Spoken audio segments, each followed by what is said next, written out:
video. En esta ocasión traemos para ustedes nuestra tercera sesión informativa acerca de COVID-19. En esta ocasión participaron grandes personalidades de la medicina, como es la doctora Salma Pacheco, quien es epidemióloga, el doctor Luis Alberto Revuelta, quien es maestro en ciencias y tiene una especialidad en medicina interna. También participó el doctor Ricardo Baeza, quien actualmente le da seguimiento al paciente metabólico en medicina privada, la doctora María Fernanda González, quien se encuentra laborando también en la medicina privada, pero tiene un máster en gestión de centros y servicios o para la salud. También estuvo con nosotros el licenciado y biólogo Irving Villegas Trujillo, quien actualmente se encuentra como analista ambiental de seguridad e higiene, y su servidor, el doctor Alberto Zárate, fungiendo como maestro de ceremonias y siendo su anfitrión. En esta ocasión, el video que les presentamos se encuentra un poquito mal editado, por lo cual les daremos primero la pauta que se inició. En la primera pregunta se le comentó a la doctora Salma Pacheco si ella creía que podría ya haber una vacuna en los siguientes meses, en los siguientes días, que se estableciera como tratamiento inicial para el COVID-19. Y esto es lo que nos comentó. Eh, Más de 100 investigaciones se están realizando nada más para vacunas. En un tiempo récord, hay que recordar que las vacunas generalmente toman alrededor de 10 años para poderse fabricar. Entonces, ahora se está avanzando en un tiempo récord, pero aún así esto no quiere decir que vayamos a tener una vacuna pronto. Mientras tanto, tenemos que seguir reforzando las medidas generales que ya tanto nos han remarcado. Claro, doctora. Y eso que usted menciona es algo muy importante porque bueno, hay cierta incertidumbre en la población que nos menciona, bueno, o que piensa que ya una vez acabado el mes de mayo, ya todo el mundo va a regresar a la normalidad, ya todo el mundo va a estar pudiendo ir a antros, ya pueden ir a fiestas, ya pueden armar la carne asada, por así decirlo. Y Ujú. entonces, si ahorita que tenemos todas las medidas según de contingencia, estamos pidiéndoles a diestra y siniestra que se queden en casa, aún así estamos avanzando en la curva y estamos teniendo 353 fallecidos el día de ayer y estamos alcanzando un récord en fallecimientos aquí en México. Es como que algo irresponsable decir que ya en la mitad del mes vamos a regresar a la normalidad. A mí me parece que es algo irresponsable porque estábamos platicando en sesiones anteriores que las pruebas de COVID aplicadas por millón de habitantes no son las mismas que se hacen, por ejemplo, en países de primer mundo, como en Italia, como en Estados Unidos. Y entonces nosotros estamos diciendo que aplanamos la curva cuando en realidad las pruebas que se están haciendo al día no son semejantes a las que se hicieron ahí. Más o menos, haciendo una comparativa en el tiempo, en estos momentos Italia ya llevaba arriba de 5,000 defunciones. Entonces, ¿dónde están esas defunciones en México? ¿Usted cree que hay un error en la traslocación de casos reales y los casos estimados, que hay casos que se estén fugando por no tener el diagnóstico adecuado o las pruebas no se están haciendo y entonces se van con otro diagnóstico y no están llegando al censo de fallecimientos por COVID? Este también es un tema muy interesante y para nosotros los epidemiólogos muy controversial. Lo que sucede en nuestro país es que a diferencia de en otros, estamos utilizando un sistema de vigilancia epidemiológica centinela. ¿Cuál es el objetivo de un sistema de vigilancia centinela? Es tener una percepción de cuáles son los virus que están circulando. Y este sistema, por ejemplo, se utiliza para la vigilancia de virus respiratorios como es influenza o para la enfermedad diarreica aguda, para saber cuáles son los patógenos que normalmente aquejan a la población. Este método de vigilancia epidemiológica no tiene la finalidad de contar la totalidad de los casos por diversas razones. Entre ellas, el primero, pues es claro, el uso de recursos. Entonces, la Secretaría de Salud del gobierno actual decidió utilizar este método de vigilancia epidemiológica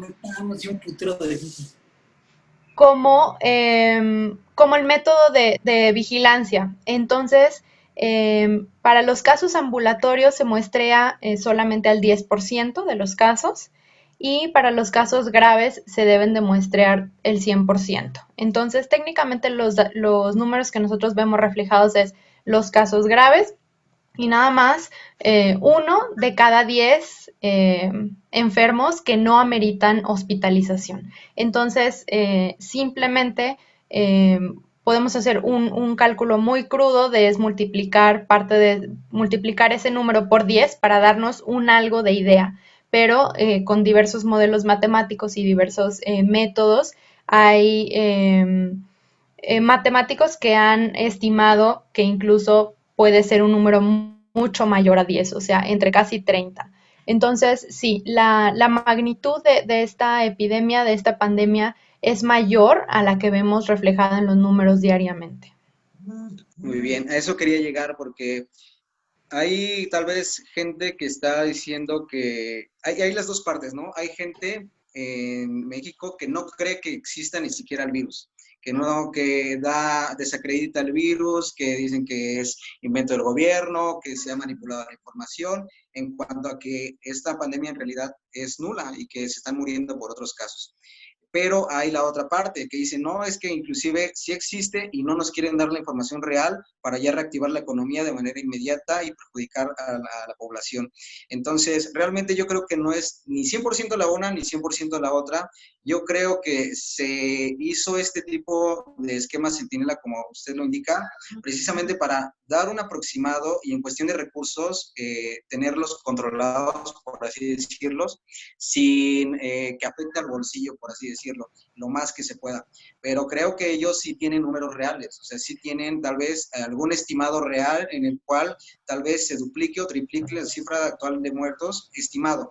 ¿Por qué? Porque a lo mejor los datos francos que son los reportados en cuanto a certificados médicos, bueno, el certificado de defunción, de sabes que este murió, bueno, fue finado a causa de COVID, pues no se pueden manipular tal vez, pero creo que sí fue tal vez amañado este tipo de sistema centinela para darnos un panorama menor al que en realidad es y tal vez no como, no para perjudicarnos, sino más bien para que el tiempo de la contingencia durara un poco menos y se pudiera reactivar la economía en favor, obviamente, de los que tienen un poquito menos de ingresos y no pueden quedarse tanto tiempo aislados en casa, ¿no? Por así decirlo. Creo que tiene Sí, sus sí. pros y sus contras. Sí, claro, definitivamente. Y dentro del sistema de salud, algo que es muy importante precisamente es la optimización de recursos. Claro que nadie preveía el impacto de esta pandemia, o sea, y lo vimos en los países con más recursos de primer mundo.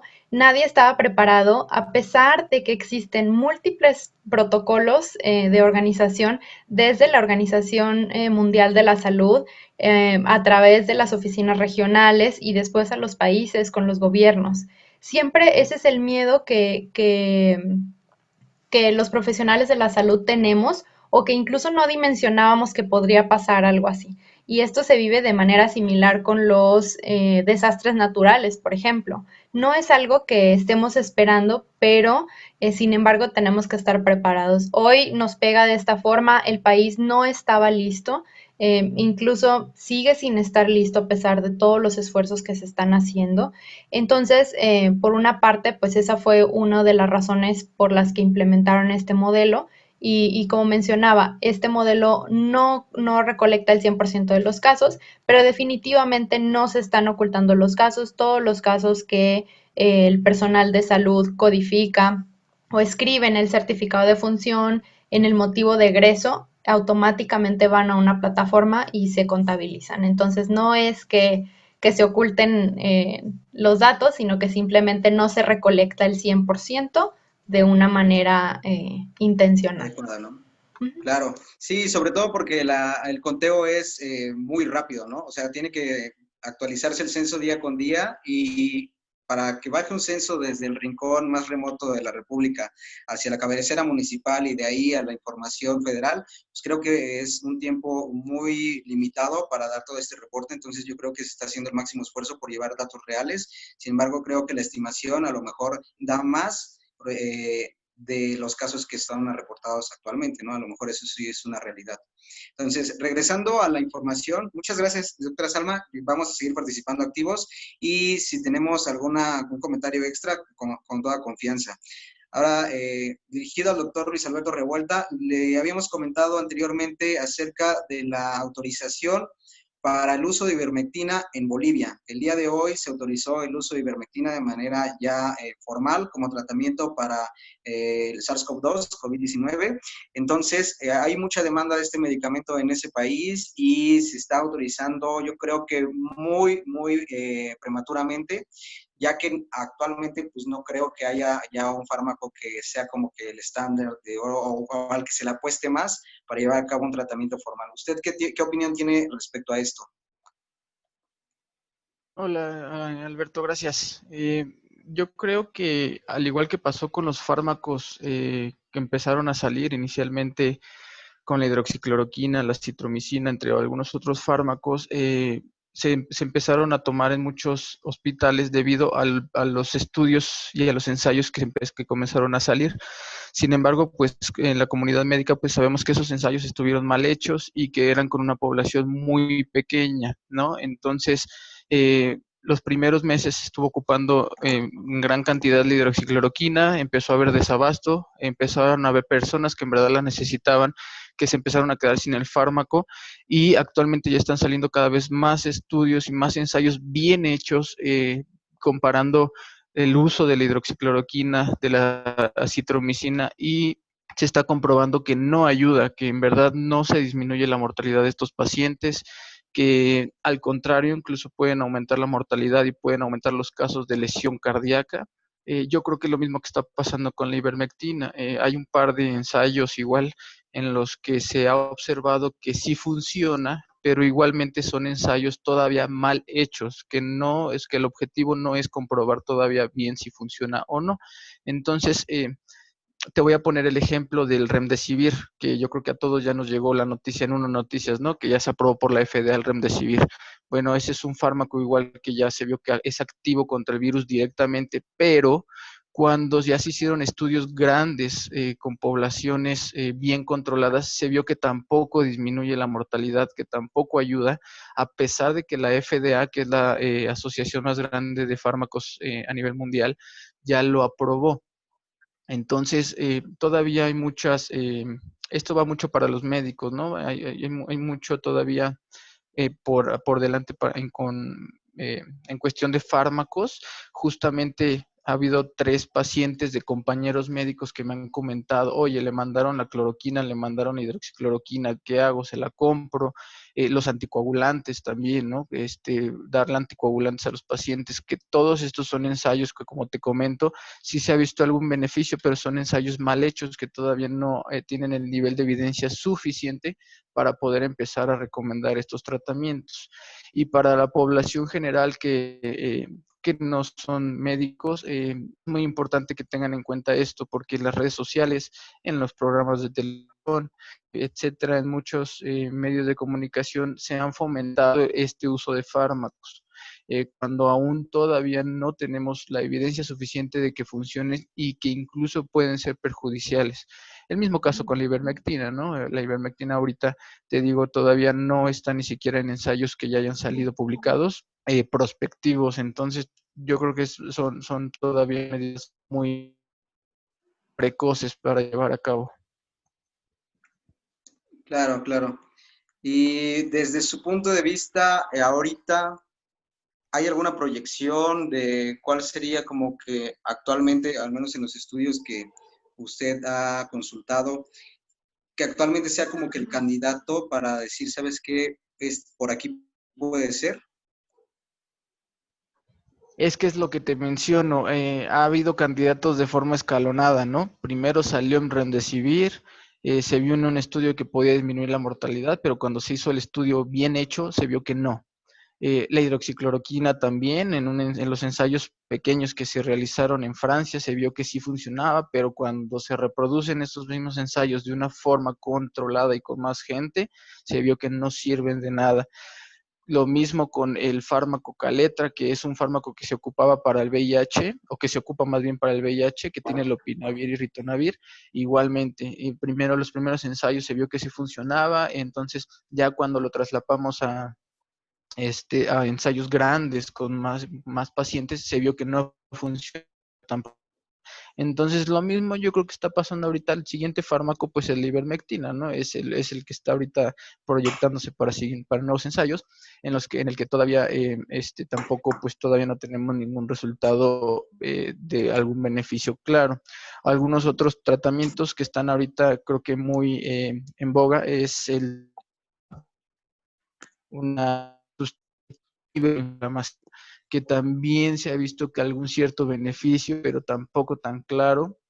Y el plasma de pacientes convalescentes, ¿no? De pacientes que se han curado, creo que también es uno de los que están más, ahorita que más tiene proyección, y ahorita en México el IMSS ya lo autorizó para empezar a aplicarlo a sus pacientes, y también hay algunos estudios en donde sí se ha visto alguna disminución en la mortalidad y disminución de la mejoría clínica, ¿no? Entonces, yo creo que esos ahorita son los fármacos que todavía tienen más boom, el tocilizumab, la ivermectina y el plasma de convalecientes que se están investigando, pero te digo, todavía no hay nada. Y la guía más grande a nivel mundial, que es el de la ITSA, que es de la Asociación Americana de Infectología, todavía no recomienda ninguno de estos fármacos a menos que tu paciente esté en algún ensayo clínico. Entonces, por el momento no está recomendado ninguno, y los hospitales en los que se está aplicando, que incluso nutrición lo están aplicando también, es dentro de protocolos de investigación y como medidas heroicas, porque al final de cuentas son medidas heroicas en pacientes graves. Muy bien. Sí, es lo que estamos viendo actualmente. Creo que la mayoría de los médicos se mantiene actualizado al día y creo que estamos lejos de un tratamiento aplicable todavía. Creo que en Bolivia se hizo de manera muy prematura, entonces esperemos que esto no pase en México al querer dar una resolución a la pandemia, ¿no? Doctora Salma Pacheco, tenía una opinión acerca de los fármacos utilizados actualmente. Adelante. Gracias. Sí, precisamente con esto de los fármacos es importante mencionar, como decía el doctor Revueltas, que no tenemos aún un tratamiento efectivo. Algo muy importante en esta misma línea es que estos tratamientos están registrados y licenciados ante autoridades regulatorias nacionales, como es la FDA en Estados Unidos, para otros usos. Ese medicamento se registró para un uso predeterminado, ¿no? Como la hidroxicloroquina, etcétera. Entonces, durante la investigación, ahora estos medicamentos están tratando de ver si en realidad son eficaces contra este nuevo virus. Es por eso que no tenemos algo específico.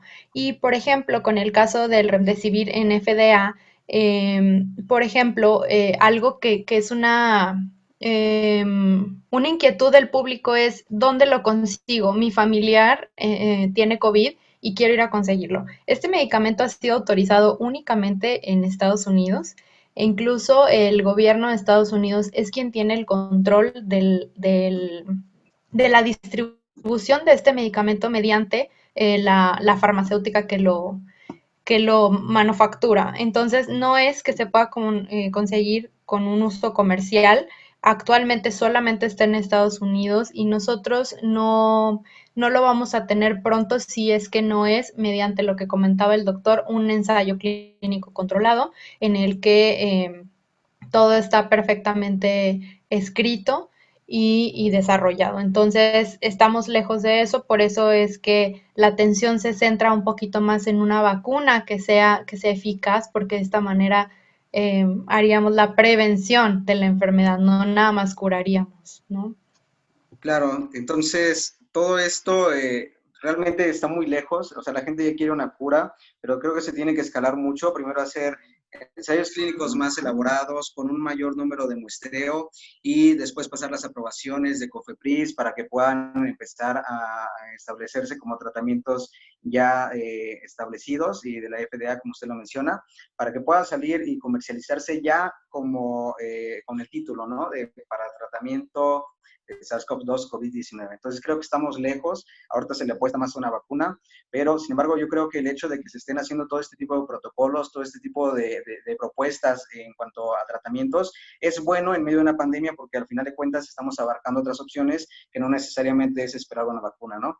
A lo mejor por ahí nos pudiera ayudar, sin embargo yo creo que al momento no hay ningún fármaco que como que esté alzando la mano para ser el indicado. Doctora María Fernanda González nos tenía unos comentarios, no sé si quiera participar en este momento. Sí, justamente relacionado a lo que comentaba la doctora Pacheco y el doctor Revueltas. Desde lo que nosotros vemos en la plataforma digital, algo que ha aumentado mucho o que ha repuntado es la situación de pacientes que tienen síntomas leves, que no saben si hacerse o no hacerse la prueba, pero de alguna manera consiguen una receta para ir y conseguir un medicamento. No porque tengan un conocimiento de causa científico de que funciona, sino porque leyeron justamente una noticia en Uno Noticias o en cualquier otro medio de comunicación en donde 9 de 10 pacientes se curaron, pero no dicen cómo, en dónde, por qué, cuáles fueron los criterios, cómo estaban esos pacientes. Y vamos a empezar a ver con la ivermectina o con cualquier otro medicamento lo que pasó en su momento con la hidroxicloroquina, con pacientes que realmente tienen cierto tipo de diagnósticos, que sí necesitan esos tratamientos y que se están enfrentando a un desabasto de los mismos por un, pues a veces mal uso. No estoy diciendo que lo estén usando mal, sino que como mencionaban, pues están indicados en momentos específicos para ensayos clínicos en ciertas regiones o por el estilo. Entonces, me gustaría como hacer un paréntesis y tratar de al menos nosotros lo hacemos, de reforzar a todos nuestros pacientes que ese tipo de tratamientos justamente son como de emergencia. Como mencionaba hace rato, es una medida heroica en un paciente que está grave para ver si funciona, si le ocasiona cierto tipo de mejoría, pero no podemos ir digamos que con la información para que los pacientes crean que no es tanto un tratamiento, sino que lo ven ya como la panacea. O sea, me ha tocado ver en el consultorio pacientes que llegan con la hidroxicloroquina para que les diga cómo tomárselas. O sea, eso no puede estar pasando. Y les dices, bueno, ¿y usted qué diagnóstico tiene y tal? Y pues, o sea, no tiene nada autoinmune, no tiene malaria, no tiene... Y por más que le buscas, bueno, ¿y cómo consiguió? Ah, es que un amigo trabaja en una farmacia. Entonces, creo que hacer ese awareness sobre la efectividad de los medicamentos y la idea que se está buscando tras de estos para emplearlos o no en cierto tipo de pacientes es muy importante, porque personas que no tienen un background médico pueden creer que pues es bien sencillo ir a la farmacia y conseguirlo, y desafortunadamente en México así es. A pesar de que ya son medicamentos con receta y la piden y demás, seguimos viendo que hay personas que consiguen antibióticos, por ejemplo, sin una receta de por medio. Entonces, pues tratar de hacer contención desde las líneas pues que tengamos de conexión directa con los pacientes. Claro, sí, desde la primera atención, ¿no? Porque creo que eso es lo más importante. Hay gente que no se quiere acercar a los hospitales y que como tiene disponible al médico de cabecera, tiene al de la clínica privada, el consultorio privado, y si vamos y como profesionales de la salud les damos esta opción que todavía no está autorizada, creo que también caemos en algo de irresponsabilidad. Como anécdota les cuento, yo estoy tratando a una persona con COVID, actualmente se encuentra muy estable, arriba de 92% de saturación, que eso es muy importante, pero ya tiene diagnóstico confirmado y como uno de sus familiares es médico y el médico sabe que estaba utilizando acitromicina con hidroxicloroquina y como estaba usando caleta, entonces va y le administra eso. ¿Por qué? Porque soy familiar y a lo mejor creo que de algo le ha de servir. Creo que eso es una medida irresponsable. Creo que si el paciente está estable y está evolucionando bien, no es necesario meterle algún medicamento que a lo mejor no le va a beneficiar y no tiene por qué perjudicarle, claro, pero a lo mejor no le va a beneficiar y creo que al final de cuentas es mejor que ahorita su cuerpo esté generando autoanticuerpos y esté utilizando su sistema inmune propio antes de auxiliarlo con antirretrovirales y demás tratamientos que no han demostrado del todo en una efectividad clara, ¿no? Muy, muy buena aportación, doctora María Fernanda. Entonces, como agregado, el doctor Ricardo Baeza nos quería dar a conocer al público en general, al que ahorita está actualmente, que al final de cuentas es una plática que queremos que se vaya dirigida a ustedes. En cuanto al equipo de protección personal, ¿cuáles son adecuados? ¿Qué es lo que se está ocupando? ¿Qué es lo que pueden utilizar ustedes como personas que se transportan de manera diaria a su lugar de trabajo y que tienen que usar tal vez el transporte público. ¿Cómo es la manera adecuada de utilizar ese equipo de protección? Porque me ha tocado, y yo creo que a varios de los colegas, que nosotros estamos bien sanitizados, estamos con nuestro cubrebocas, nuestro N95 si es posible, nuestra careta facial, nuestro, inclusive, ¿cómo se llama? Snorkel. Pero llega el paciente, está con su cubreboca, le sanitizamos las manos, inmediatamente después de sanitizarle las manos, el señor se agarra la cara, se agarra la nariz, se agarra las orejas, se agarra el cuello, y entonces es difícil contener esos ademanes que a lo mejor la gente tiene, y es difícil también para el profesional estarle diciendo a cada rato hay que sanitizarte, sanitizarte, sanitizarte, y recalcarle a cada rato que después de haber sanitizado las manos hay que evitar llevárselas a la cara si vienes de fuera, ¿no? Entonces, Ricardo, doctor Ricardo Baeza, ¿qué nos puede aportar en este rubro? Bueno, buenas noches. A mí siempre me generó mucha polémica el pensamiento del subsecretario de la utilización o no del cubrebocas. ¿Por qué? Porque siempre como personal de salud tratamos de evitar la dispersión de las enfermedades y más cuando es algo emergente y no tenemos un tratamiento específico. Lamentablemente la gente en México toma las cosas como quiere tomarlas, como siempre, y la preocupación yo creo más, pues, que existe más para nosotros como médicos es si sí o si no le van a dar un buen uso al equipo de protección personal. Existen unos cubrebocas que no sé si existen en otra parte del planeta, que son de avaro, yo les digo, ¿no? Es una telita casi transparente que nosotros utilizamos como el quirúrgico en muchas zonas, ¿no? En mayor parte lo utilizan en IMSS, ISSSTE. Otro tipo de cubrebocas que utilizamos son los plisados, que ya tienen ciertas cualidades para que no permitan el paso de gérmenes. Eso es para el cuidado de la persona. Cuando se permite la utilización después de mucha polémica de los cubrebocas, empieza esta problemática de compro el de tela que trae Spider-Man, compro uno de neopreno que es para un proceso de, bueno, hacer actividad física y tratar de evitar algún tipo de polución, pero realmente no nos va a proteger por el tamaño de bueno, el tamaño de un virus es pequeñísimo. Si nosotros utilizamos un cubrebocas de tela va a pasar todo. Si utilizamos un cubrebocas de neopreno va a pasar todo. Entonces, nosotros tenemos que utilizar cierto tipo de cubrebocas que nos va a proteger a nosotros y va a proteger a los demás. La importancia de utilizar el equipo de protección personal bien es básica, porque si no, es otro punto en el cual nosotros nos podemos contagiar. Cuando nosotros agarramos un cubrebocas, que de este tipo, que es un N95, que se pliega, que tiene varias características. Uno es que selle, otro es que selle la nariz, porque si no sella, pues podemos estar respirando y eso va a salir. Otra cosa es que no, todos los cubrebocas que no tienen una válvula van a estar haciendo que nosotros juntemos CO2.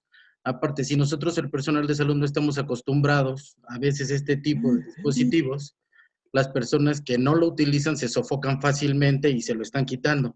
¿Qué hacen cuando pasa esto? Hacen esto. Este cubrebocas está limpio, pero lo agarran de aquí y todo lo que los estaba protegiendo lo sueltan, se lo quitan y a los ojos y a la boca. Yo creo que eso es lo que veía Gatell.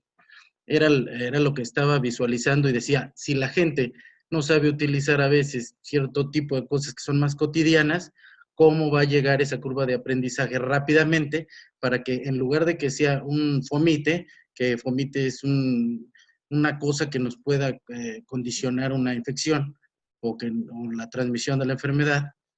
Eso es importante. Si nosotros no podemos aprender a utilizarlo, es mejor no utilizarlo. Ahora, si las características de este tipo de cubrebocas que no tiene beneficios, lo empezamos a utilizar de una manera cotidiana, vamos a tener conocimiento si alguien nos dice cómo utilizarlo. Pero si no lo sabemos utilizar, si no sabemos que se tiene que quitar así, me tocó ver videos bastante interesantes y con mucho pensamiento de parte del equipo de salud que guardaban, lo ponían en un topper, le ponían su tapita y así no lo tocan. Eso está bien. Pero ¿qué porcentaje de la gente tiene un N95? La mayoría parte de los pacientes que a nosotros nos han tocado en la clínica donde yo laboro, utilizan de tela y lo están tocando constantemente, constantemente.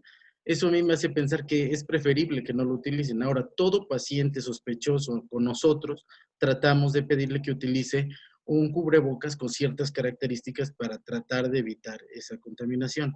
Pero si no lo hacemos así y la gente no está preocupada en cómo utilizar el equipo de protección personal en general, va a ser un problema porque esto va a hacer que sea otro medio de contagio.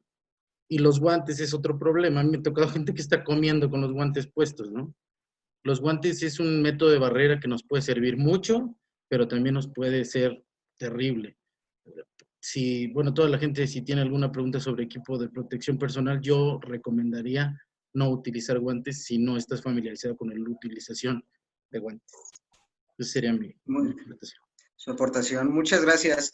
Sí, esto es algo que quería recalcar y muchas gracias al doctor Ricardo Baeza por complementarlo. La verdad es que actualmente en la población en general piensan que los cubrebocas que están ahorita vendiendo en el tianguis, en el mercado, que están hechos de telita, que están hechos de algodón o de esponja, nos van a proteger y ya lo hacen como de uso de rutina. A mí se me ve más bonito y me compro el modelo que me beneficie, pero realmente hay pocos cubrebocas certificados. Hace poco publiqué un post donde nos comparaban la efectividad de los cubrebocas, inclusive uno como el que menciona el doctor Ricardo, uno sencillo quirúrgico, tiene mucho más efectividad que tu cubreboca de tela, ¿no? Hecho a la medida y con logotipos. Eso es una realidad. Entonces creo que hay una responsabilidad como mexicano y como doctor, el comunicar este tipo de información a los pacientes que vengan diario a nuestra consulta, pasar la información, y si tú que ya sabes que no todos los cubrebocas tienen la misma efectividad, hay que decirle al de al lado, hay que decirle a nuestros familiares, oye, ¿sabes qué? Ese tela no te va a funcionar, me lo dijeron y ya lo conozco, entonces hacer esta información activa para que pueda llegar a los alcances que se necesita y que esta protección sea realmente efectiva y no terminemos todos infectados por comprarnos un cubrebocas que creemos que nos va a proteger. Ahora, antes de pasar al siguiente participante, ¿alguna otra pregunta del público en general que quieran participar, por favor? Si gusta, el que tenga una pregunta, active su micrófono y nosotros lo escuchamos.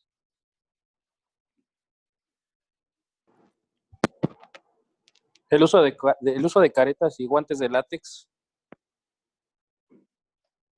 Respecto al uso de careta y guante de látex, bueno, podemos decir, si tienes el uso de careta como forma complementaria a un uso de cubrebocas, está bien.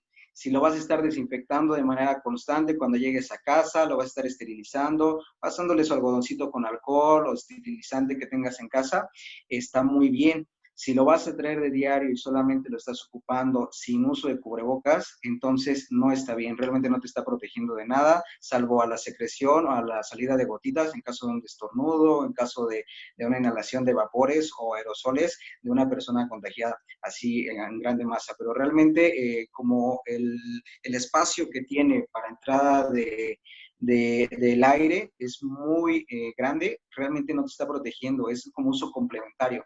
Ahora, el uso de guantes de látex sí se puede hacer, pero solamente yo creo que en ciertos espacios. Por ejemplo, si voy a los supermercados, sé que las cosas que voy a estar tocando pueden estar potencialmente contaminadas. Bueno, antes de empezar a tocar o manipular las cosas del supermercado, pues me lo pongo, pero con la condición de que ese mismo guante tú no te lo lleves a la cara y no estás manipulando zonas del cuerpo que pueden estar, inclusive tú, ser infectado y poder contagiar a otros. Entonces, yo nada más recalcaría esto, puedes utilizar guantes, utilízalo cuando sea necesario, si vas al supermercado, si vas a lugares que hay mucha población circulante, sí los puedes utilizar, pero desecharlos de manera adecuada, tirarlos a la basura, no son reutilizables, si son desechables, ¿vale?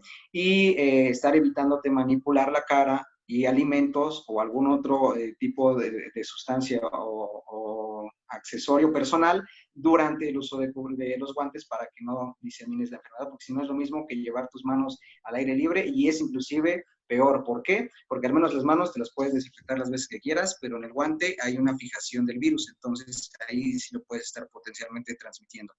Muy bien, ¿alguna otra pregunta del público en general? Amigo, yo nada más para complementar. Yo sí estoy en contra del uso de guantes y fue lo que mencionó el doctor Gatell, porque da una falsa sensación de seguridad. Entonces, eso es muy importante. La gente usa guantes y tiene la falsa sensación de que se contagia menos y evitan el lavado de manos, disminuyen la aplicación de gel. Básicamente, eso es al respecto con los guantes. Por eso también el doctor Gatell Claro, dijo que estaba claro. en contra de los Sí, guantes por esa falsa sensación.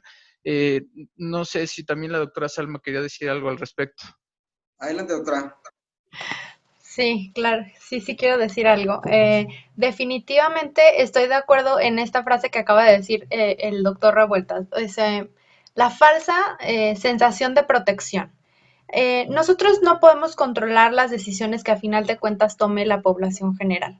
Sin embargo, debido a que ellos no tienen la preparación como el personal de salud, difícilmente vamos a poder transmitirle todas estas indicaciones y ellos acatarlas de una forma correcta en cuestión de unos pocos días o meses. Entonces, el hecho de que la gente utilice el cubrebocas, incluso la OMS sigue diciendo el uso del cubrebocas es para enfermos, no para sanos, Claro. porque precisamente las personas se ponen un cubrebocas, salen a la calle y ya se sienten que están protegidos, que no se van a enfermar. ¿Qué es lo que sucede? El virus no únicamente puede entrar por la boca, sino también por los ojos, ¿no? Por la nariz, sobre todo si el cubrebocas no está bien puesto. Entonces, la gente se olvida, se pone los guantes de látex, ustedes seguro lo han visto, los del tinte, los de la cajita del tinte, e incluso personas salen a la calle con los guantes lavatrastes. Entonces,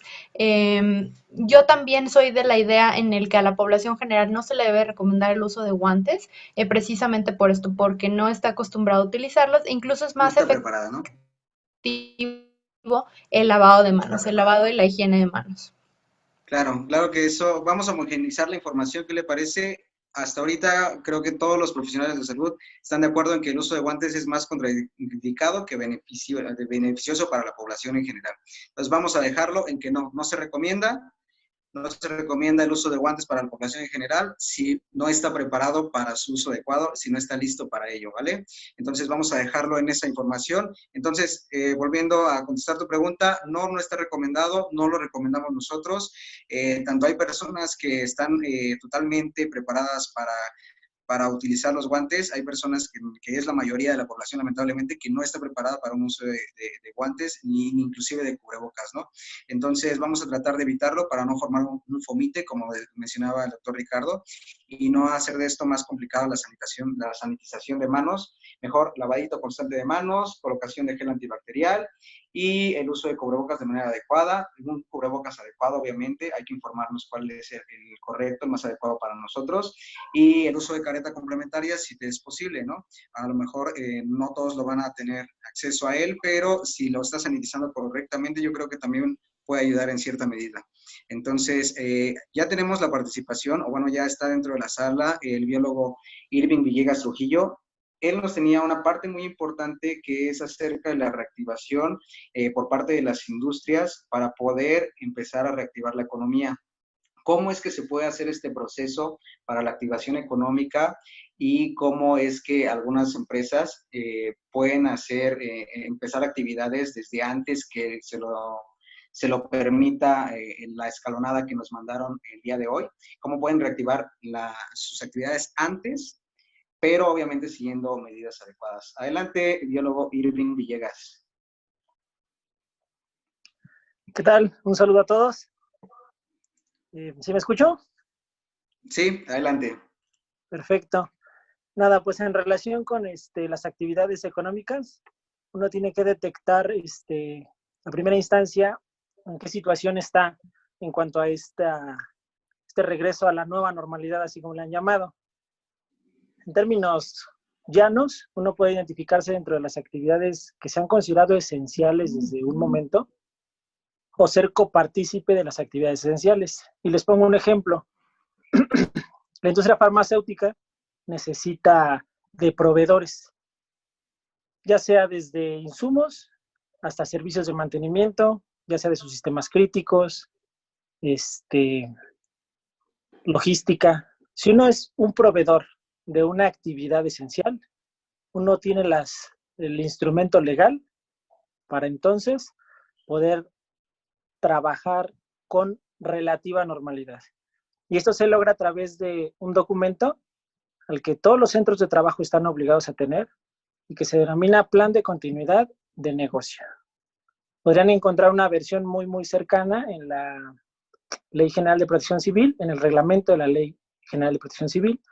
A este le denominan Plan de Continuidad de Operaciones, que sería un equivalente cercano a un plan de continuidad de negocio. Sin embargo, el plan de continuidad de las operaciones tiene un enfoque mucho más cercano a instituciones de gobierno, a la participación de los órdenes de gobierno con la sociedad civil organizada. Pero es una guía bastante útil de cómo mantener la continuidad de una operación cuando estamos en un escenario de emergencia. Entonces, las empresas que regresen a las actividades o aquellas que hayan tenido un llamado de estas empresas que tienen actividades esenciales, deben de respaldarse de aquella industria que sí es una actividad esencial. Esto lo pueden hacer mediante un oficio. ¿Por qué? Porque el plan de continuidad de negocio, entre otras muchas cosas, debe de contener una estrategia de comunicación entre las partes interesadas. Estoy de acuerdo con la norma ISO 22000. Entonces uno debe de hacer este diálogo con las empresas que sí son estas actividades esenciales y que nos están requiriendo el servicio a nosotros, para que ellos nos identifiquen con su proveedor de un sistema crítico, un proceso crítico, y entonces a través de ellos vamos a trabajar en esta zona, vamos a llamarlo esta zona gris de la legalidad, donde ellos nos están captando y se hace efectiva nuestra labor. En el caso de que fuéramos una actividad de las que ya están liberadas, en esta apertura paulatina de la economía, no estamos exentos de trabajar con un plan de continuidad de negocio que esté fundamentado en el marco legal, que yo creo se publicará en la Gaceta de la Ciudad de México o bien en el Diario Oficial de la Federación.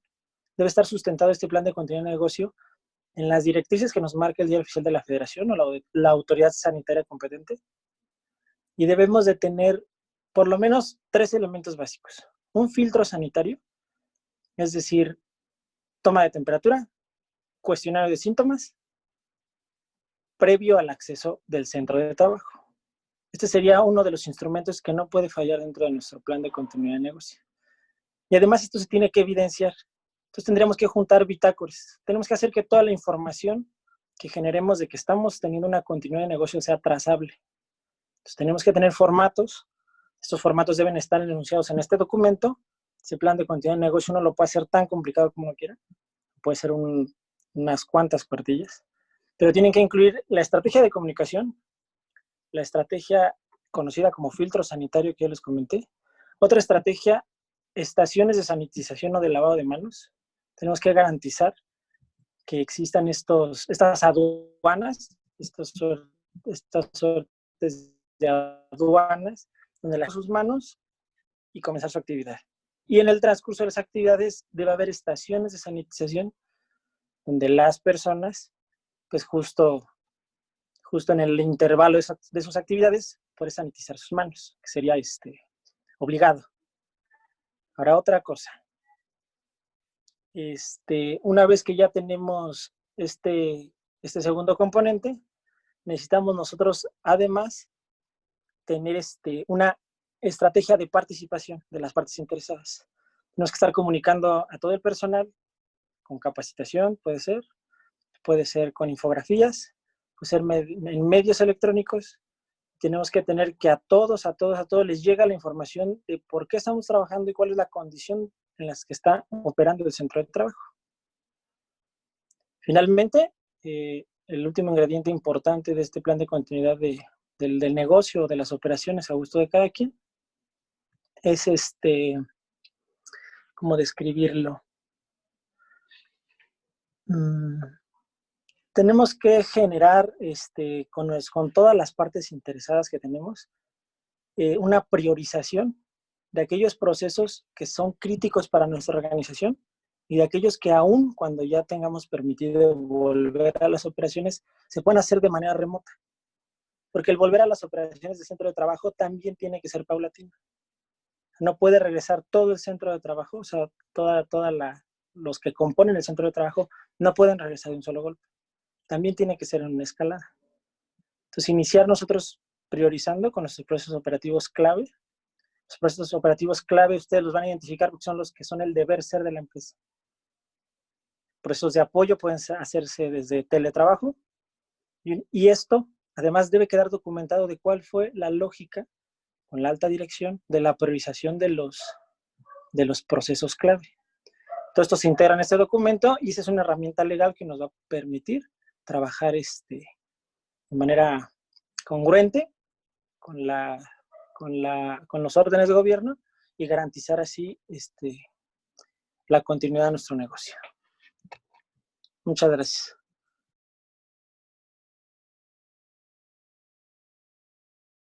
Muy bien. Muchas gracias a usted por su participación activa. Creo que bastante de la información que menciona empata con la información que nos dieron. Creo que hay algunas medidas que tal vez no se van a poder aplicar en toda la industria, pero creo que las que son de grandes alcances, yo creo que pueden tomar esas medidas para empezar a reactivarlas y, ¿por qué no, de menos a más, empezar a hacer uso de estas herramientas que nos comparte para ver la posibilidad de reactivar nuestro negocio antes de que nos lo permita como tal el gobierno federal, ¿no? Creo que eso es algo muy importante y creo que bastante de las medidas que usted menciona pues, son aplicables ya a la vida cotidiana en cuanto se activen las clases en las escuelas, ¿no? Porque al final de cuentas se puede tomar como una empresa, que la escuela es una empresa al final de cuentas, entonces bastante de las medidas que usted está mencionando aplicables a la industria se van a tener que aplicar sí o sí en las escuelas. Esperemos que sea así, esperemos que el gobierno federal lo permita y que hayan los recursos necesarios para establecer todas estas medidas que usted nos dice en las escuelas, ¿no? Muy bien, muchas gracias. Y pasamos a abrir otra vez el micrófono al público en general. ¿Alguna duda, alguna pregunta que se tenga hasta aquí del público participante? Adelante, Luis Coacalco. Yo quería preguntarte, ¿había escuchado la teoría, o no sé si sea una realidad, que 80% de la población se iba a infectar, de hecho, solamente que algunos se van a poner graves y otros no, pero que en teoría había escuchado que el 80% nos vamos a enfermar, ¿cierto? Muy bien, contestando su pregunta, yo creo que todos los médicos aquí estamos más o menos informados de esa parte. Sí, sí es factible o sí se espera que en algún determinado tiempo de esta curva toda la población en general esté expuesta al virus y en algún momento lo contraiga. Sin embargo, no es algo que no se tenga previsto. En algún momento del mundo, del tiempo de esta curva, un conocido suyo, un familiar, un amigo va a estar infectado. Eso es una realidad. El hecho de que se esté haciendo esta contingencia o en estas medidas sanitarias es para que no todo el público o no toda la población se contagie en un momento en específico. ¿Por qué? Porque si no saturarían y colapsarían el sistema de salud. Es por eso que se tienen que tomar estas medidas para trazar el progreso de la enfermedad y que no todos se enfermen en algún momento y no haya ni el cupo en los servicios de salud, ni que haya personal para atenderlos, ¿vale? Entonces, eso, claro que sí es necesario saberlo y sí puede ser una realidad y creo que todos, inclusive la epidemióloga, nos puede dar un vistazo a qué tan cierto es esto. Doctora Salma, no sé si quiera comentar algo al respecto en esta pregunta en específico. Sí, pues definitivamente todos somos susceptibles a infectarnos. ¿Qué quiere decir esto? Todos corremos el riesgo de infectarnos independientemente del grupo de edad al que pertenezcamos. ¿Y esto por qué sucede? Porque es un virus nuevo que no conocíamos, nadie conoce, por tanto nadie tenemos las defensas para hacerle frente. No es como otras enfermedades en las que, por ejemplo, varicela, ¿no? A un niño le da varicela, genera anticuerpos, no le vuelve a dar.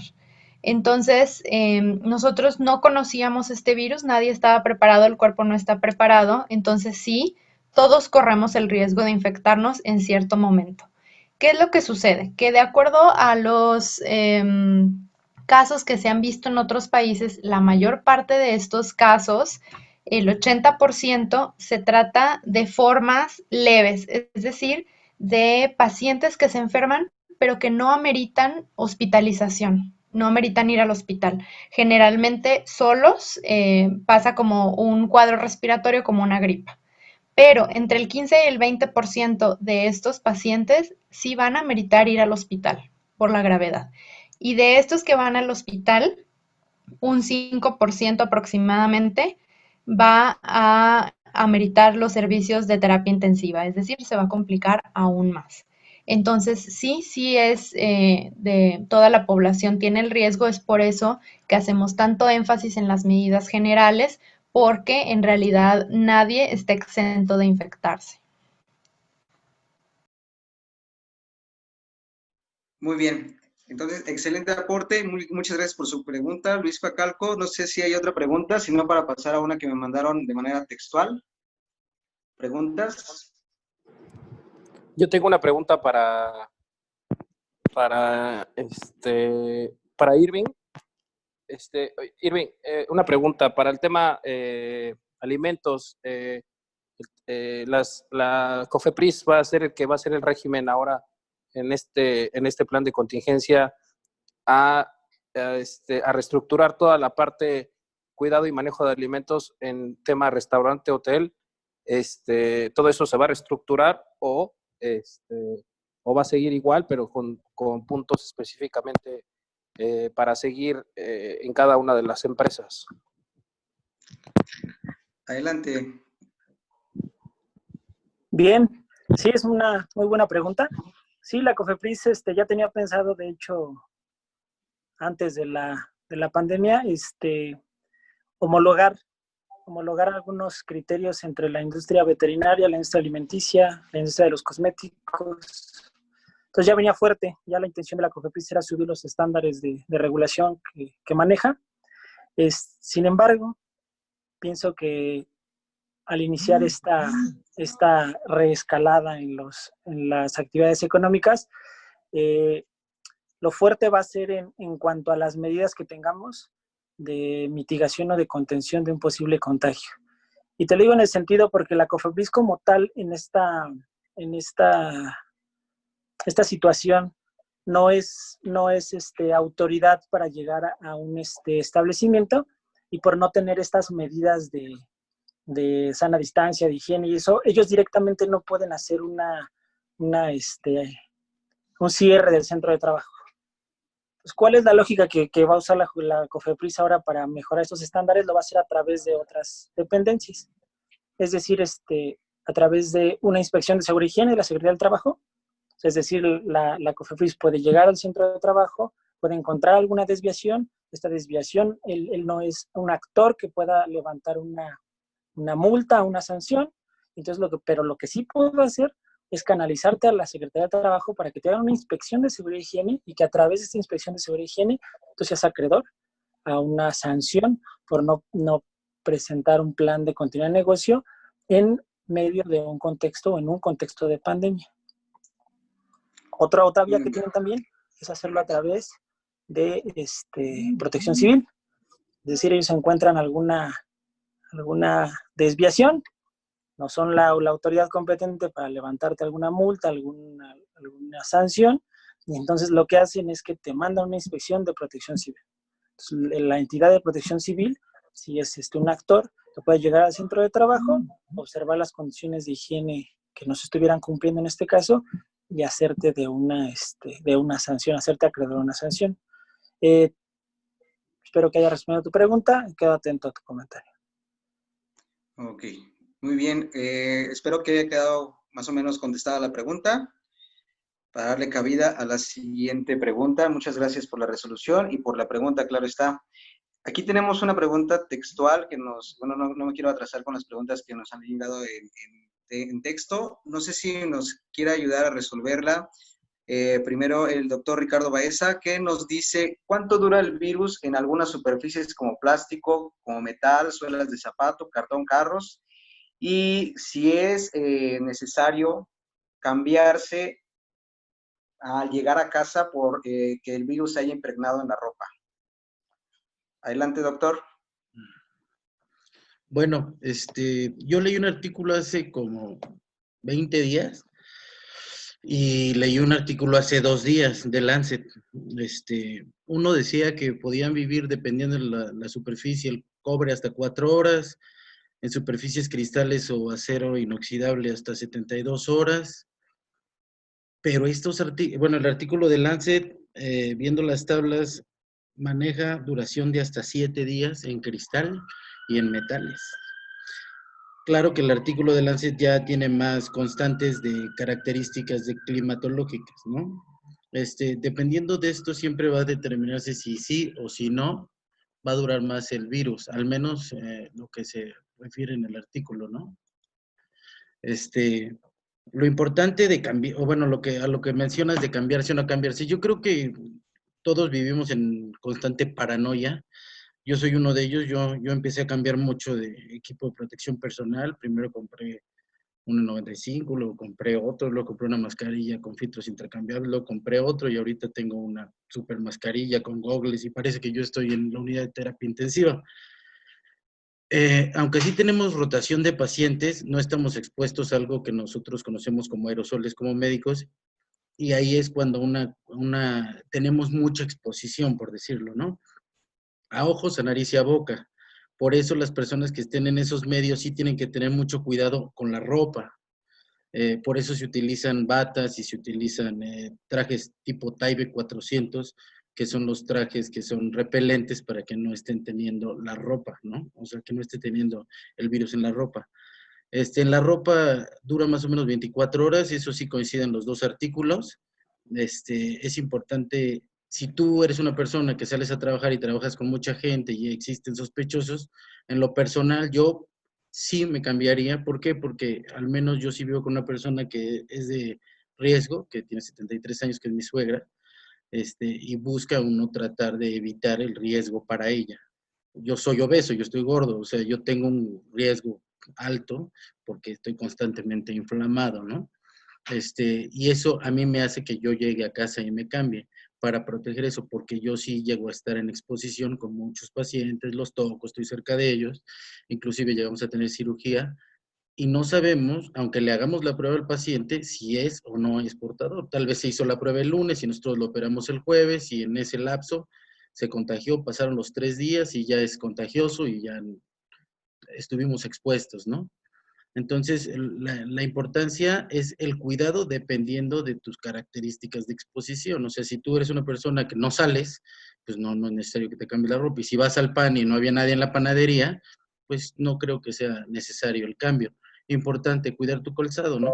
Hay gente que tiene perritos que pasa el perrito, está pisando y se sube a tu cama y es la de malas y probablemente. No hay mucho, bueno, yo no he leído mucho sobre el contagio con objetos inertes. Lo que he llegado a leer es que es poco el riesgo, pero existe. Y hay mucha gente que, como comentábamos, toca el equipo de protección personal como si fuera desinfectante per se, y nos contagiamos, ¿no? El utilizar lentes, el utilizar caretas, el utilizar métodos de sanitización que no sabemos si funcionan, es algo problemático que está sucediendo. Mucha gente mezcla jabón con cloro y hacen un regadero y hacen gases y hasta tóxico puede ser el evento y en lugares cerrados. Entonces hay que ser muy cuidadosos con qué tipo de sanitizantes vamos a utilizar en la casa. Uno de ellos yo creo que es de fácil acceso, que es el alcohol, que no había, que actualmente ya lo están pudiendo conseguir fácilmente. Que sea de más del 70%, inclusive lo puedes utilizar solo para limpiar superficies. Lo más barato es el cloro y es súper eficiente.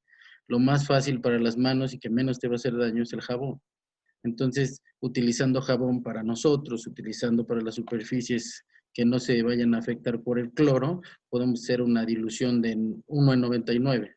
Mucha gente le echa medio litro de cloro, medio litro de agua y sí huele todo a cloro, pero no tiene mucho mayor eficacia, ¿no? O sea, si nosotros hacemos una buena dilución y la utilizamos, hay artículos que demuestran que funciona. Actualmente están utilizando inclusive sanitización en N95 en el centro Banamex con peróxido de hidrógeno para limpiar y para poderlas utilizar hasta durante 10 ciclos, los N95 que no contengan celulosa. Pero esos ya son cosas más específicas para médicos por el costo de los dispositivos de protección personal. Bien. Bueno, entonces en resumen yo creo que hay que informarse acerca de los sanitizantes. Nos está dando una buena opción el doctor Ricardo, que es diluir el cloro en 1:9. Eso quiere decir que si vas a hacer, si tienes cloro, pongas 100 mililitros por cada litro de agua y eso te va a servir como un desinfectante para superficies de manera efectiva. No tienes por qué vaciarle toda la botella de cloro, no te va a servir más, con eso es suficiente e inclusive vas a tener cuidado de tus vías respiratorias porque inclusive la inhalación de solventes o de cloro puede causarte una quemadura en tus vías respiratorias, entonces eso es muy buen punto. Doctora María de Fernanda, me gustaría su participación en esta pregunta que nos dice, tengo una cita en traumatología dentro de una institución. Voy a mi consulta, lo evito, y si voy, ¿qué cuidados debo de tener? No sé si nos gusta ayudar con su participación.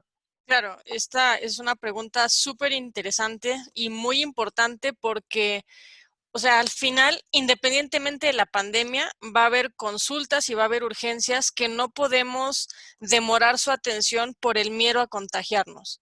Y esto lo hemos visto muchísimo con pacientes en la plataforma digital en donde dicen, mejor no lo llevo a vacunar, mejor no lo llevo a la consulta. Me tocó incluso un paciente con una señora de 80 años que tenía un EBC, que ya no estaba hablando, que ya no movía la mitad del cuerpo, que ya, o sea, estaba francamente delicada y la hija no la quería llevar por miedo a contagiarse, cuando era claramente una urgencia.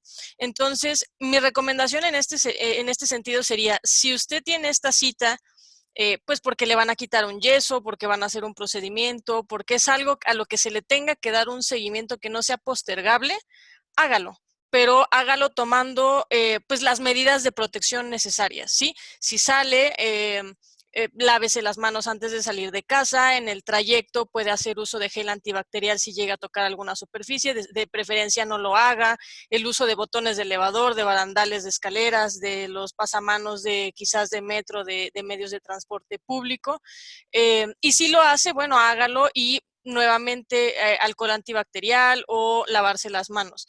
Por supuesto, en este mismo proceso, evitar tocarse la cara y pues sí, o sea, realmente es toda la cara, pero haciendo énfasis en no tocarse los ojos, no tocarse la nariz, no tocarse la boca. Si va a utilizar un cubrebocas porque va a estar en un lugar que tiene una gran afluencia de personas, asegúrese de usarlo de manera correcta. Quizás si usted tiene tos, si tiene algún proceso alérgico por ahí, que quiera hacer el uso del cubrebocas, está bien, nada más úselo bien. Entonces, asegúrese que cubre nariz y boca, no lo tengamos aquí como de detenedor de nuestra papada, tampoco lo tengamos aquí como si fuera para protegernos al sol, no lo tengamos a la mitad porque al final virus que se quede aquí, virus que nos puede ingresar, o sea, tenemos que ser muy cuidadosos en ese sentido y por supuesto el distanciamiento físico, ¿sí? De preferencia mantenga una distancia de 1 metro, 1,5 metros con el resto de las personas, pues para evitar contacto pues estrecho y prolongado. Muy bien, muchas gracias por su aporte, doctora María Fernanda. Es muy buena participación. Creo que es una pregunta que muchos tenían duda, inclusive pacientes propios han tenido la duda de si acudir o no. Como anécdota rápida, un paciente con una fractura que requería atención quirúrgica de manera inmediata lleva 6 horas en su casa sin querer ir a un hospital de salud pública y tampoco tiene acceso a la medicina privada, entonces ese piecito prácticamente está mal, está en su 6º día de fractura y no quiere hacer nada por miedo a acudir a las dependencias de gobierno. Entonces creo que es muy buen punto lo que usted comenta. Ahora el doctor Luis Alberto Revuelta, me gustaría su participación también en la resolución de unas cuantas dudas que creo que ya tiene en mente, que nos hizo llegar el público en general, entonces no sé si quiera participar.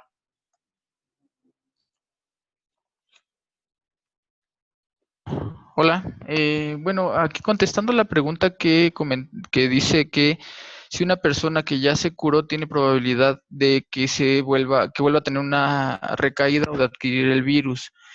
Bueno, hay un par de estudios que ya corroboraron que hasta el 100% de los pacientes, entre el 96 y el 100% ya generan una adecuada inmunidad.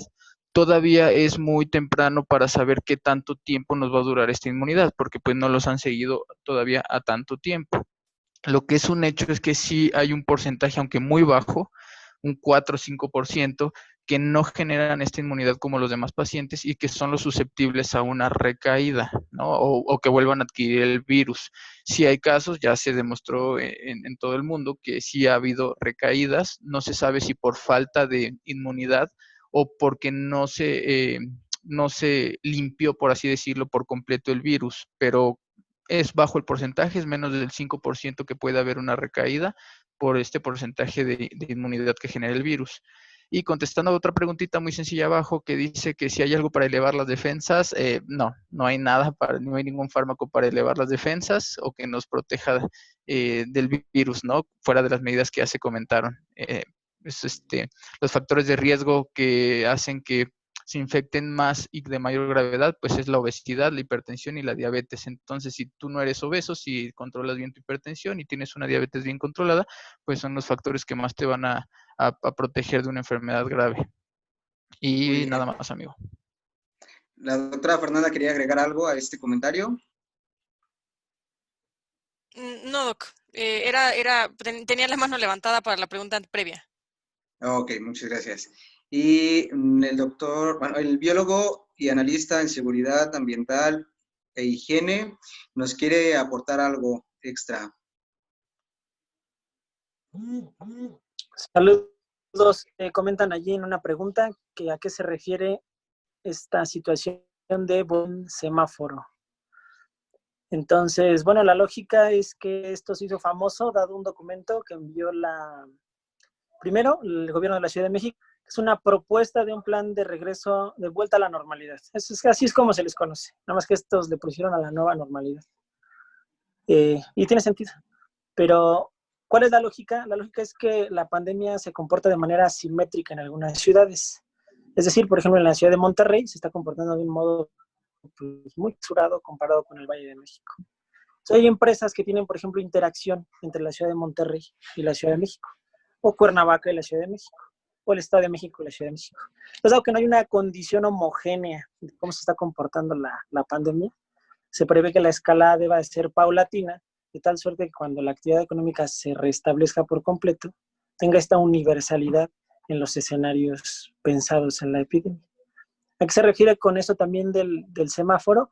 Bueno, es que la estrategia de contención que presentó la Secretaría de Salud, pues tiene 3 móviles sencillos. La gente sale porque busca trabajar, porque busca recrearse, porque sale a la escuela. Así lo delimitaron ellos. Entonces, justo este semáforo satisface esas 3 condiciones. Las primeras 2 etapas del semáforo, que aunque representen un solo color, son 2 etapas, es la vuelta a las actividades económicas. Actividades productivas que van siendo priorizadas de poco en poco, se vuelven las actividades productivas. Luego entonces viene que la otra condición por la que nosotros salimos es por recreación. Entonces se liberan algunos espacios públicos que se prevé, que son de una vuelta a la normalidad mucho más sencilla. Es decir, ¿qué tal que vuelven algunos restaurantes con un aforo de tal vez el 25% de las personas o el 50%, pero no vuelven los gimnasios, no vuelven las salas de cine, no vuelven los eventos deportivos masivos. Pero ya entonces estamos volviendo a la normalidad en un color amarillo, donde ya podemos hacer actividades económicas y algunas cuantas actividades de recreación, dejándose hasta el final la demanda académica, porque genera una movilidad de gente impresionante. Entonces, estos serían ese es el último bastión de la Jornada Nacional de Sana Distancia, es volver a las escuelas por la condición de movilidad que genera. Entonces, es la lógica de un semáforo, de hacer la vuelta a las operaciones en 3 momentos identificados. Gracias. Muy bien. Muchas gracias por su aporte. Espero que haya quedado contestada la pregunta. Voy a responder una rápida y después nos quiere apoyar con su participación nuevamente la doctora Fernanda. Hay una pregunta que nos menciona que qué hay con el pulmonarón, si sirve o no sirve. Primero mencionar que el pulmonarón es un medicamento que se usa en ampolletas ingeribles, que son bacilos inactivados, y estos sirven para darse a los niños en edad pediátrica o edad infantil, que para levantar su inmunidad acerca de la exposición de las principales bacterias que causan enfermedades respiratorias. Sí sirve en algunos casos para hacer que el cuerpo empiece a generar defensas contra algunos patógenos, sin embargo no todos, inclusive para los que son enfocados, son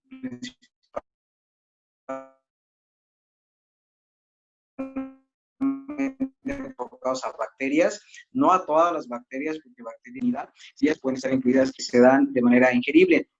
Pero no, en este caso estamos hablando de un virus. Entonces, para que nuestro cuerpo genere inmunidad y eleve defensas frente a ese virus, debe estar expuesto precisamente al mismo virus, inactivado, y es algo que es mediante la vacunación. Entonces, lo que se está precisamente hablando es de que todavía estamos en vías de desarrollo de una vacuna que pueda ser totalmente efectiva para combatir esta pandemia, en específico la enfermedad SARS-CoV-2, COVID-19, y todavía no está sintetizada. Para esto se prevé que tarde mucho tiempo, de 9 meses, inclusive el tiempo de espera, que es un tiempo récord realmente, porque la doctora Salma nos había estado comentando que una vacuna se puede llegar a sintetizar hasta y permitir su uso en poblaciones general hasta después de 10 años. Entonces, todavía no se tiene una vacuna. El uso del pulmonarón realmente te puede servir para enfrentarte a algunos tipos de bacterias, sin embargo, no es el medicamento óptimo para combatir esta infección en específico, ¿vale? Doctora María Fernanda, si quiere activar su micrófono. Claro que sí. Justamente abonando un poquito a la cuestión del semáforo de la nueva normalidad, pues quiero recalcar algo muy importante que dijo la doctora Pacheco al principio, y es que o sea, este escalonamiento de actividades que se van a ir liberando para poder empezar a realizar de nuevo en un ambiente social en nuestra población, pues sí, se van a hacer de manera escalonada, de acuerdo a las condiciones que existan en los municipios. Por ejemplo, si no tienen contagios, pues bueno, comenzarán con todo el tipo de actividades, y conforme mayor cantidad de casos hay en la zona, pues se comenzarán restringiendo algunas y permitiendo otras de manera reducida o con algunos otros cuidados. Pero yo creo que lo más importante en este caso es que las medidas de protección, o sea, esas no importa si es la parte verde del semáforo o si es la parte roja, las medidas de protección son fundamentales y esas no se van a quitar en ningún momento, ¿sí? Nosotros debemos de prevalecer con la sana distancia, debemos insistir en el lavado de manos. Si van a utilizar caretas, si van a utilizar guantes, si van a utilizar cubrebocas, entonces abonar a que sepan cómo utilizarlos para que los utilicen correctamente y lejos de un mal les haga un bien y realmente se protejan y protejan a su familia.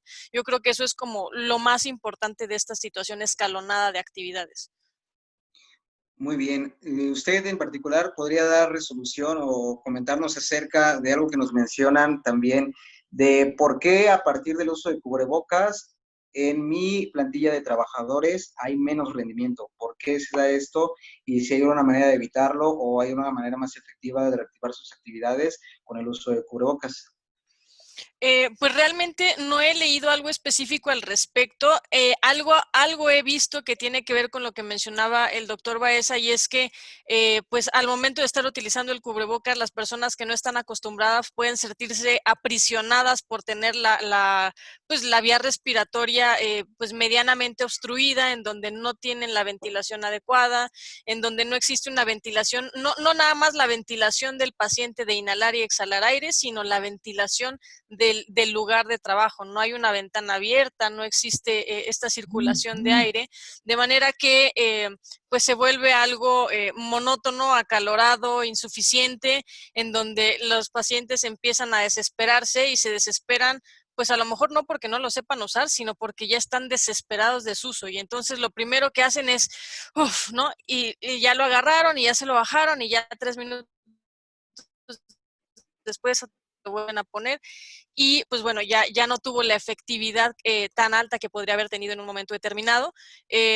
Yo creo que lo más adecuado para el regreso a las áreas laborales y demás parte mucho de lo que comentaba el biólogo, y es que tenemos que tener un filtro de ingreso, porque va a ser la manera de detectar casos antes de que estén adentro y que después se nos empiecen a complicar adentro. No es tanto que esté trabajando mal y que no tenga buen desempeño, sino que a lo mejor esta persona ya tiene una dificultad respiratoria moderada que no ha sabido identificar, o a lo mejor tiene sobrepeso o tiene obesidad y tiene ahí una apnea obstructiva en donde pues la misma complexión le dificulta y entonces lo está asemejando, quiere hacer una relación a que ya lo ha sentido antes cuando está acostado y entonces empieza a tener esta dificultad en el trabajo y no la menciona y la deja pasar. Entonces yo creo que es... lo más importante es hacer un awareness sobre estas medidas de prevención para saberlas utilizar y un filtro al momento del ingreso a los centros de trabajo como para poder detectar casos oportunamente. ¿Recomendaría usted en específico, y también nosotros doctores, el apoyo psicológico para casos de ansiedad, casos en específico de paranoia o de estrés por la pandemia actual? 100%. O sea, la realidad es que muchos estamos dejando pasar por alto que la salud mental es igual o más importante que la física. O sea, uno no puede empezar a cuidarse a sí mismo físicamente y a su familia si está con el miedo de qué me va a pasar y no puedo respirar. Ojo, no pueden respirar no porque estén teniendo una dificultad respiratoria, respiratoria en sí misma, sino que están teniendo un ataque de pánico, están cursando con un cuadro de ansiedad que no saben cómo controlar. ¿Sí? Y eso puede pasar como porque tengo una urgencia respiratoria y no, la urgencia no es respiratoria, la urgencia es por atender esa necesidad de salud mental y definitivamente tiene que abordarse y cuidarse. Pues de hecho casi ahorita tenemos muy en boga lo de la 035 que obliga al patrón a cuidar por el bienestar emocional de sus empleados. Entonces, pues bueno, aquí sí es súper importante que estemos atentos a qué está pasando en nuestro entorno de trabajo. Si notamos alguna bandera roja en alguno de nuestros colaboradores, pues echar mano de lo que nosotros tengamos alrededor para poder ayudarlo, pero sí, definitivamente se tienen que implementar medidas para apoyar en ese sentido. Ok, entonces estar atentos tanto en familia como en lugar de trabajo, si hay algún foco rojo que esté empezando con síntomas que requieran apoyo psicológico, ¿no? Muy bien. Doctor Ricardo Baeza, quería aportar algo en específico en este tema del uso, me parece que de mascarillas y de rendimiento bajo. Sí. Bueno, hay una base fisiopatológica dependiendo de cuánto tiempo estés utilizando un dispositivo. O sea, el estar acumulando CO2 nos puede dar síntomas como dolor de cabeza, náuseas, y eso podría determinar que uno no puede estar generando su trabajo bien. Inclusive nosotros que llegamos a tener equipo de protección personal, sales, al menos en lo personal, a mí me genera náuseas, soy delicadito por eso, pero estoy durante 8 horas con el equipo de protección personal sin quitarme ningún momento desde que ingreso hasta que salgo. Entonces eso te genera ciertos síntomas. Eso es uno. Y dos, muchas veces lo que comentaba la doctora es muy cierto. Vivimos en México y la manera y los lugares en donde trabajamos a veces no son los que cumplen los lineamientos. No se cumplen los lineamientos. Al no cumplirse los lineamientos, pues trabajamos en un lugar que no cumple como tal, ni la entrada de aire, ni la de salida, la ventilación, o si tienen aire acondicionado, no le dan mantenimiento en N años, y estamos expuestos a un mal ciclado de aire, a un calor constante, más en temporadas del año que está horrible el clima y está haciendo un calor así terrible, y aparte estar constantemente con algo que no estás acostumbrado, pues lógicamente la gente, aparte de la psicosis, ¿no? O sea, la gente está preocupada por si va a llevar eso o no a su casa. Dentro de las pláticas que nosotros hemos tenido en webinars de parte de laboratorios, nos han dado muchísimas pláticas sobre atención para los pacientes y atención para los médicos inclusive, ¿no? O sea, tal vez Luis Alberto nos pueda comentar, el doctor Revuelta, cómo se puede vivir la presión estando en zonas donde hay más pacientes, ¿no? Claro, enseguida le damos la palabra al doctor Luis Alberto Revuelta. Antes queremos una participación. Bueno, primero mencionarles, hay algo que se llama síndrome del edificio enfermo, que es un tema que se debe de cuidar en cuestión de seguridad e higiene, que es precisamente el cuidar la ventilación de las áreas, la colocación específica de determinados aparatos que permitan la circulación de aire para que las partículas, esporas, aerosoles no se queden estancadas en un solo lugar y no haya gente que ingrese a esos lugares de trabajo, que se contamine por el mismo aire estancado en ese espacio y que al finalizar la jornada pues ya se vaya con algún síntoma, algún tipo de trastorno, ¿no? Entonces, esto se aplica precisamente a lo que estamos viendo de la del uso de mascarillas, de todo eso. Si no tienes primero instalado un adecuado equipo que permita el flujo de aire, entonces utilizando una mascarilla tal vez estos síntomas se puedan asentar. Y también si no tienes un adecuado filtro desde que reclutas a un personal y no sabes si por su obesidad, si porque fuma, si porque tiene algún otro trastorno de base que esté impidiendo su adecuada respiración y ya de por sí tiene una saturación baja, vas y le pones una mascarilla, limita su libre flujo de oxígeno, todavía va a decaer un poquito más. Entonces creo que es algo que hay que empezar a enfatizar en cuanto a qué tipo de persona vamos a estar utilizando, qué equipo de protección, y si realmente es una persona que no puede tenerlo porque su situación de salud no lo permite, porque tiene apnea, más bien tiene SAUS, que es un síndrome que da por la obesidad. Entonces, creo que debemos empezar a, como dicen, ya empezar a tomar medidas más específicas en el reclutamiento y en la asignación de tareas dentro de las empresas. Entonces, esto me parece muy interesante. El biólogo Irving tenía un comentario acerca de eso. Primero va el biólogo y después seguimos con el doctor Luis Alberto Revuelta, que nos quiere también aportar en caso de esto. Si pudieran involucrar algo de la utilización de túneles sanitizantes en sus comentarios, nos harían un gran favor. Saludos de nueva cuenta. Sí, es muy importante este filtro sanitario, tal como lo dice la doctora. Otra cosa importante es que esta vuelta a la continuidad de tus operaciones, tienes que prever justo el filtro no solo a la entrada del centro de trabajo. Es decir, que tú tienes que detectar también en tu personal, y como bien lo apuntó ella, de acuerdo con la norma 035 de la Secretaría del Trabajo emitida el año pasado, el patrón está obligado a velar también por la cuestión psicosocial del trabajador. Se lo digo porque en esta emergencia que fue declarada sobre todo como les diré, como una emergencia fuera de lo común, ¿no? No recuerdo cuál fue el término, pero llamaron que esta emergencia no era una emergencia común y corriente.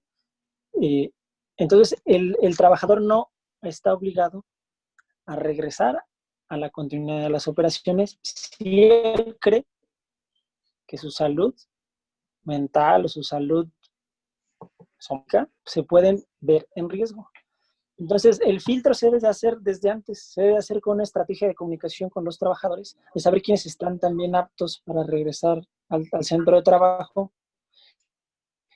de psicosociales hasta enfermedades que ellos pudieran traer. Algo que nos dice la norma 035 es que el estrés, si el estrés en el centro de trabajo es factor para aumentar enfermedades sistémicas, es responsabilidad entonces del patrón cubrir la salud, la recuperación de esas enfermedades.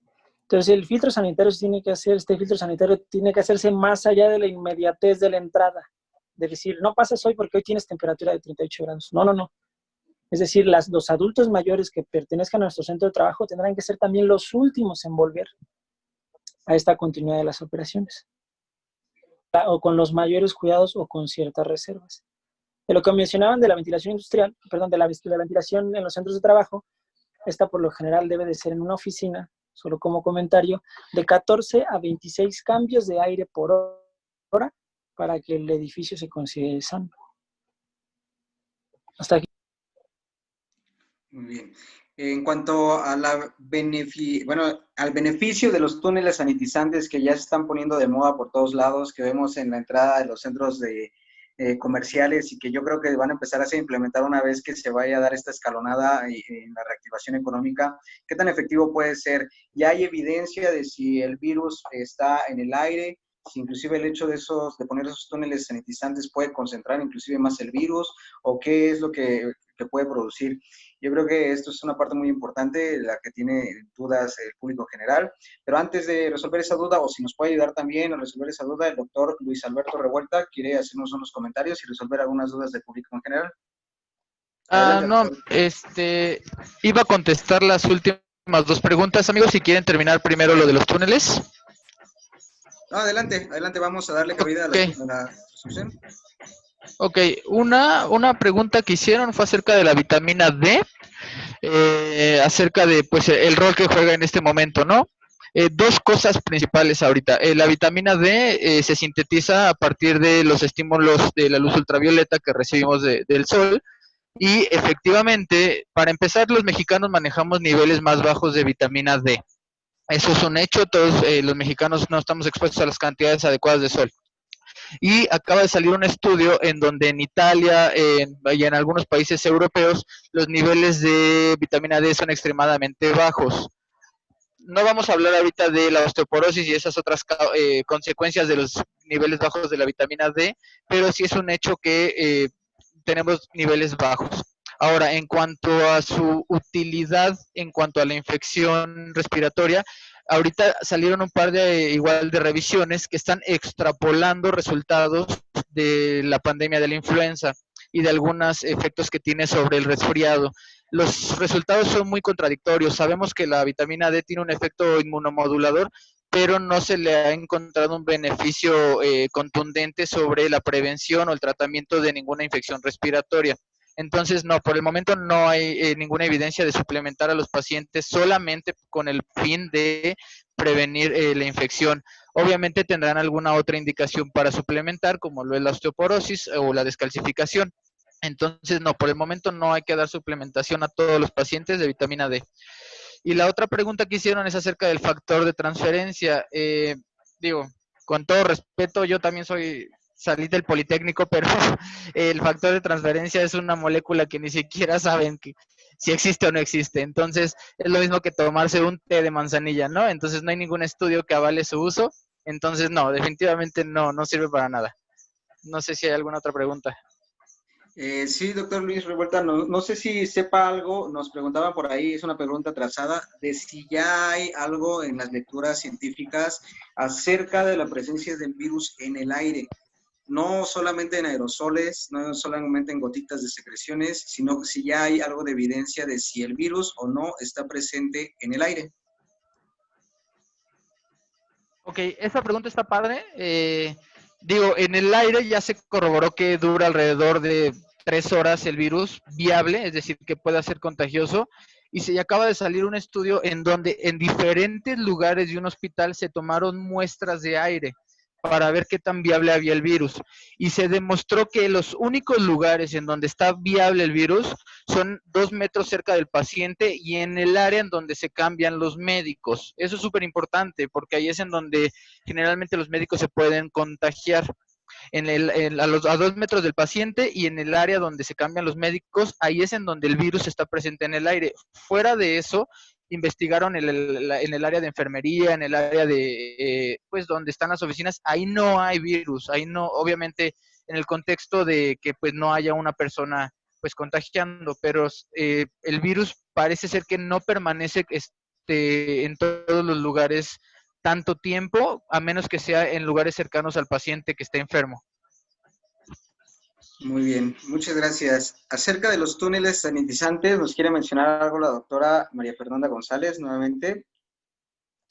Sí, es una pregunta que pues ha tenido como mucha mención porque pues no se ha utilizado, no han sido utilizados nada más en México, sino que hemos visto noticias de otros lugares del mundo en donde los emplean.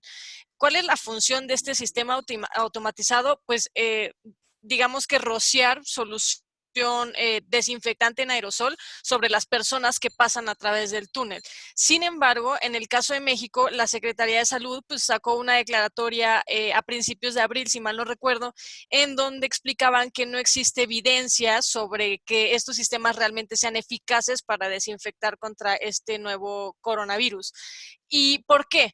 Hay dos razones. La primera, porque la concentración del desinfectante que se utiliza para meter al automatizado y después rociarlo en las personas no es suficiente para inactivar al virus, por un lado, y por otro, que la generación del aerosol en sí mismo pueda facilitar la diseminación del virus que esté presente quizás, no sé, en la ropa, en el cabello, y entonces las personas que pasen por el túnel pues acaben respirándolo, cosa que no habían hecho previamente.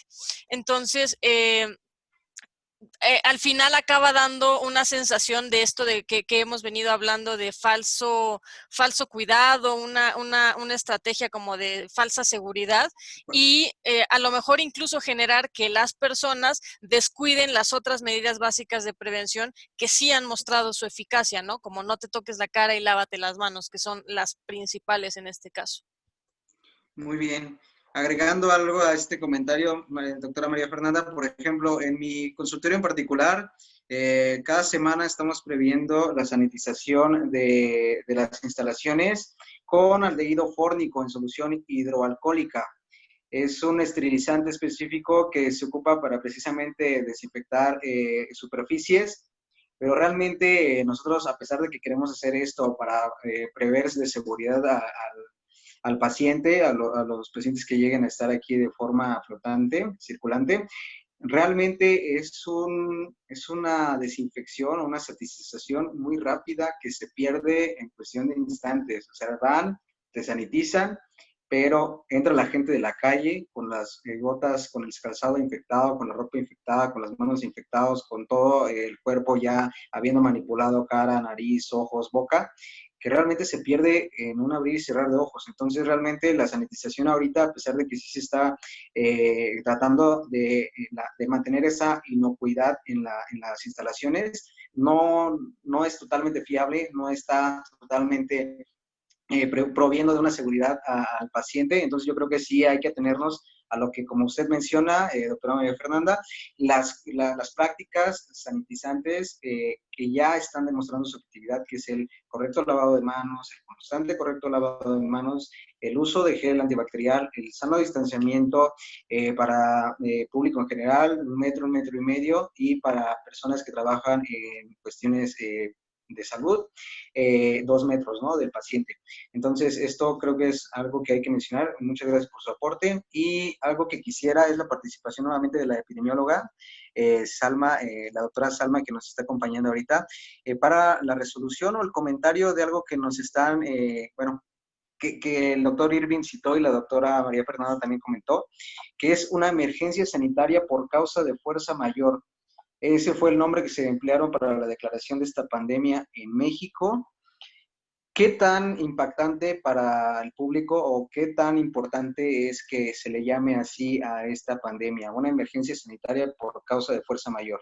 ¿Qué nos hace referencia? ¿Qué es lo que quiere decir?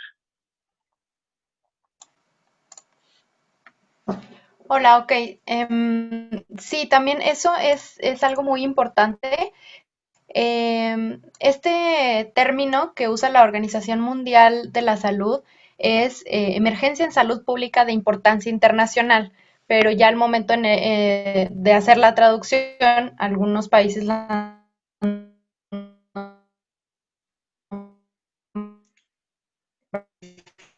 Creo que tenemos que la problemas nombró con así de la Organización Mundial de la Salud es emergencia, sí, emergencia en salud pública de importancia internacional. Este término lo pone la Organización Mundial de la Salud de acuerdo al Reglamento Sanitario Internacional y se trata de una situación que es grave, que es súbita, que es inusual o inesperada y que tiene un impacto muy importante para la salud pública y que aparte eh, tiene la capacidad, en este caso, sabíamos al principio que los casos se habían detectado en una sola provincia, posteriormente se empezaron a aumentar, a dispersar. Entonces, esta emergencia tenía la capacidad de traspasar fronteras. Y por último, que necesita una acción internacional inmediata y no nada más de los servicios de salud, sino que son múltiples componentes de un país los que necesitan actuar para hacer frente a esta emergencia. Entonces, definitivamente es algo que está fuera de lo esperado y por tanto tienen que reaccionar de esta forma. Nosotros vimos cómo la Organización Mundial de la Salud inmediatamente empezó a apoyar a China cuando ellos detectaron este nuevo virus y ha estado dando recomendaciones a todos los Estados miembros. Muy bien, muchas gracias por su aportación. ¿Tiene algo más que comentar? Podemos darle cabida a Biólogo Irving. Sí, claro. ¿Sí? Muchas gracias. Biólogo Irving, me parece que tenía un comentario aquí que quería hacer énfasis. Sí, muchas gracias por esa puntualización, fue en suma oportuna. Hay una condición que también ve en el marco de la regulación laboral cuando las pandemias son declaradas por fuerza mayor. Y es que cuando se da una declaratoria de emergencia que no tiene estas características de ser una emergencia por causas de fuerza mayor, el patrón está obligado a proveer de su salario a todos los trabajadores durante solo un mes y por el salario mínimo. Esto sería una condición de la que estaríamos exentos nosotros, dado que fue una emergencia sanitaria, esta de fuerza mayor, ¿no? Ahora, ¿pero qué corresponde en la relación patronal? Bueno, de esta pandemia, estás obligado a pagar del trabajo. No sé si quiera volver a comentar de rápido o hago el nos esperamos comentario. Sí, les comentaba que la obligación del patrón en esta declaratoria de emergencia por causa de fuerza mayor es pagar el 100% del salario del trabajador por un periodo de 30 días y no mayor a 60 días. Después de este periodo de 60 días, los trabajadores y los patrones tendrían que llegar a un consenso para saber cuáles serían las condiciones de pago. Pero aun cuando la emergencia es declarada por causas de fuerza mayor, emergencia, el 100% del trabajo, pero cuando creo que tenemos todavía problemas con el audio. Pandemia. Entonces, si quiere, enseguida volvemos con usted. Ahorita regresamos con usted. Muy bien.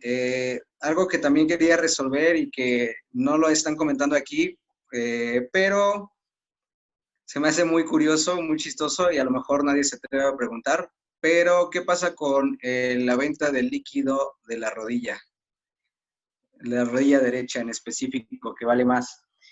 Yo creo que todos aquí los médicos, al menos y también los otros profesionales, creo que tomamos esta cuestión como tal vez como mofa y sabemos que no es verdad, que no es cierto.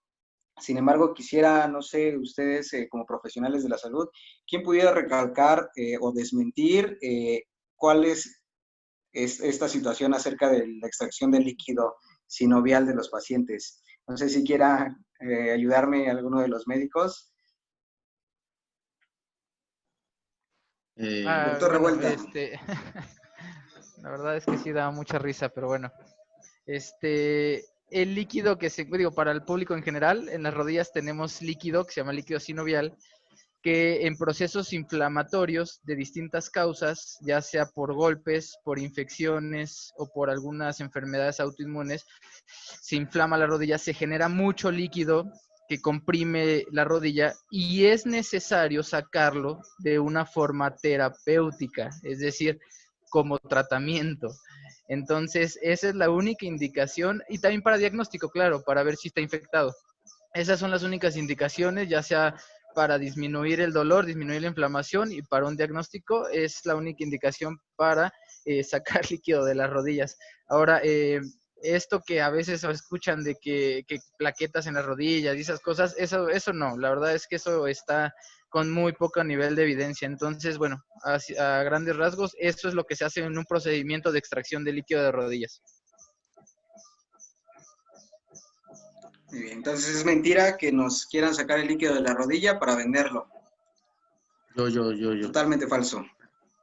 Doctor Ricardo. Bueno, a mí me dio mucha risa, la verdad. Cuando lo leí,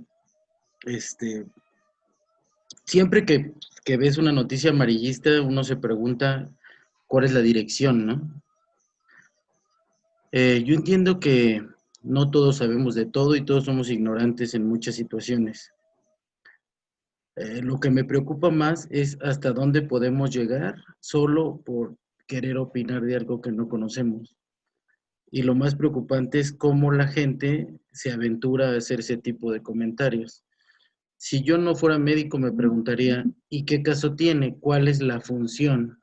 O sea, no es lo mismo quitarle un colmillo a un elefante que es de marfil porque tiene muchísima riqueza como material y específicamente como material es un material único, que sacarle el líquido a las rodillas a un vato y que no sirve para nada, ¿no? O sea, inclusive hay tratamientos de ácido hialurónico que se ponen, que se llama viscosuplementación, que sí se hace, ¿no? Y se pone y es caro, pero no más que el oro, y ni cerca $40,000, ¿no? Entonces, yo siempre me pongo a pensar que cuando hacen un comentario de esa naturaleza, tal vez es ignorancia pura, ¿no? Pero lo más trágico es que mucha gente se pone a pensar que si eso pudiese llegar a ser posible. Eso es lo que realmente es la alarma aquí. Los médicos en México, y después de los comentarios de nuestro presidente, yo creo que no está totalmente equivocado y no está totalmente eh, este, en lo cierto. Hay muchísimo médico que trabaja y se rompe textualmente la madre, trabajando en 2, 3 lugares para vivir bien. Y es porque trata de vivir bien. Y el médico mexicano es chambeador, ¿no? Trabaja en 2 lugares y toda su vida, y antes que existía la pensión, buscaba eso, ¿no? Y aparte le pegaban la priva cuando podía. Entonces, este tipo de comentarios que llegan a suceder y los memes que hacen, que en lo personal me hacen reír muchísimo. De hecho, yo ya soy parte de un curso para sacar un líquido de rodilla derecha específicamente, luego tomaré la izquierda, que no es tan valiosa, en donde ponen memes de eso, ¿no? Y tal vez esta salida para nosotros como médicos es relajarnos, pero nadie estudia medicina queriéndole hacer daño a la gente, o al menos yo no conozco a nadie. Y no creo que nadie esté interesado en irse a arriesgar, en estar cerca de enfermos con una enfermedad emergente sin un tratamiento específico por sacar un líquido que no tiene ninguna función. Entonces, yo exhorto a la gente a que realmente busque fiabilidad de lo que está diciendo, porque información falsa hay en todos lados, ¿no? Existe inclusive entre nosotros controversia entre muchas situaciones porque la información se está generando diario. Muy bien. Entonces, no es más que una, información amarillista que no hay que darle importancia.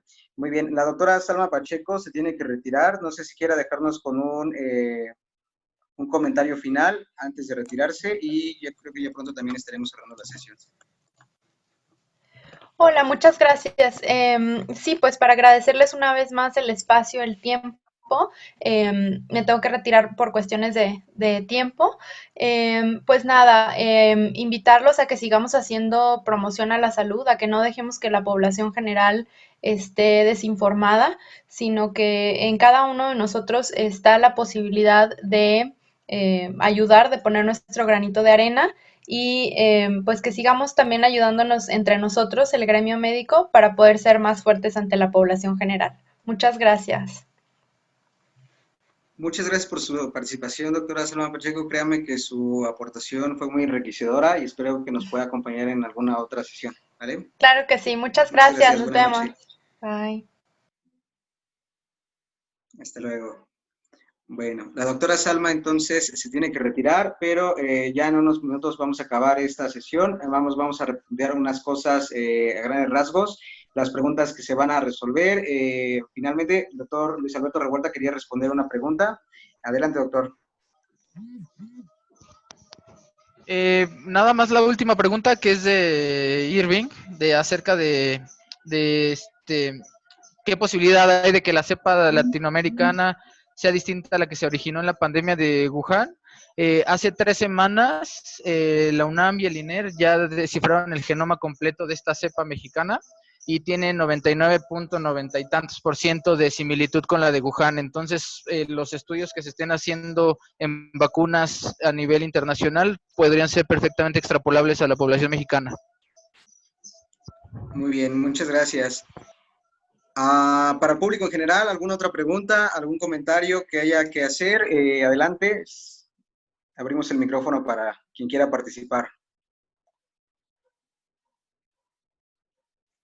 Bueno, creo que en general no hay ninguna pregunta en específico. Creo que los aportes que aquí se hicieron fueron muy buenos. La verdad es que hay muchas cosas que se salen de nuestras manos en cuestión de mala información. No todos, como mencionaba la doctora María Fernanda, no todos, como mencionaba algunos de los profesionales aquí presentes, tienen a un médico cercano o algún profesional que les disipe estas dudas, que nos ayude a reforzar el porqué de las medidas que se están tomando y hasta dónde puede llegar los alcances de esta pandemia si no se toman las medidas adecuadas. Creo que es importante llevar esta información a todos los que podamos aportar, como dice la doctora Salma, en nuestro granito de arena, tanto para el público en general como entre nosotros los profesionales, para poder establecer una línea que pueda combatir con mejor efectividad esta pandemia que se está llevando a cabo. Creo que nos falta mucho todavía para finalizar esta pandemia. Se va a llevar, yo creo que todo el año, inclusive un poco más. En la resolución de ella, falta mucho camino todavía. Estamos lejos de una cura, estamos lejos de un tratamiento efectivo, pero ya se está avanzando poco a poco en ellos, ya se están haciendo comentarios, más bien algunos protocolos de estudio para determinar si algún fármaco es el candidato para poder terminar o más bien finalizar con la pandemia de manera correcta y inmunizando a todos los expuestos, ¿no? Un comentario final que nos quería hacer el biólogo Irving. Adelante. Bueno, más bien lo dejé por escrito, pero es que espero, confío en que repitamos este ejercicio. Parece enriquecedor y que sea la ventana para muchos más en el devenir. Muy Gracias. Bien. Comentario. Diga, adelante, perdón. Es todo. Muchas gracias. Muy bien. Muchas gracias por su participación. Doctor Ricardo Baeza, comentario final. Bueno, gracias a todos por acudir, por tomarse el tiempo. Fueron 2 horas prácticamente. Esperemos si sus dudas se hayan resuelto y en medida de lo posible volver a agendar algo y que vengan con sus preguntas y trataremos de estar al tanto de la nueva información que se vaya generando para responderlas de la manera más eficiente. Gracias. Muchas gracias. Comentario final, doctora María Fernanda. Bueno, pues yo agradezco muchísimo la invitación. Realmente han sido 2 horas muy enriquecedoras, tanto para personal de la salud como para el público en general. De verdad espero que si tienen más dudas, pues bueno, se sigan creando este tipo de foros y este tipo de oportunidades para resolverle las dudas a la población, que no se queden con esa inquietud.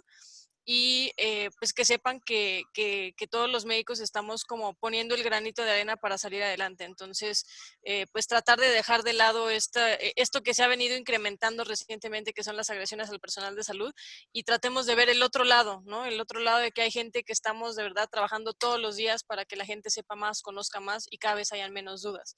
Entonces, pues bueno, de verdad, muchas gracias y espero que haya sido de utilidad esta sesión para todos. Claro que sí, doctora. Doctor Luis Alberto Revuelta, último comentario. Agradecerte, amigo. Además, informarle a la población que estén muy atentos de la desinformación, ¿de acuerdo? Porque eso es muy peligroso. Creo que muchas de las preguntas que surgieron son debido a la desinformación. Entonces, cada que veamos algo nuevo en noticias, en redes sociales, en cualquier lado, por favor verificar los datos y verificar la fuente, porque eso es lo que propaga la desinformación y pues una mala praxis también ante los médicos. Y gracias nuevamente. Muy bien, tenemos unos minutitos para un feedback. ¿Alguien del público que quiera hacer un comentario, que quiera decirnos tal vez alguna aportación para que la dinámica en estas sesiones sean un poquito más efectivas? ¿Algo que nos quieran retroalimentar? Muy bien. Creo que estamos enriqueciéndonos en estas sesiones. Es nuestra tercera sesión, ha venido de menos a más. Realmente las aportaciones han sido muy, muy enriquecedoras, muy productivas. Creo que las figuras que tenemos de manera presencial o remota son muy importantes, tienen el conocimiento en su área, están dejando buena información y de verdad agradezco mucho su participación porque sin ustedes pues no podríamos alcanzar o tener los alcances que a lo mejor estamos teniendo.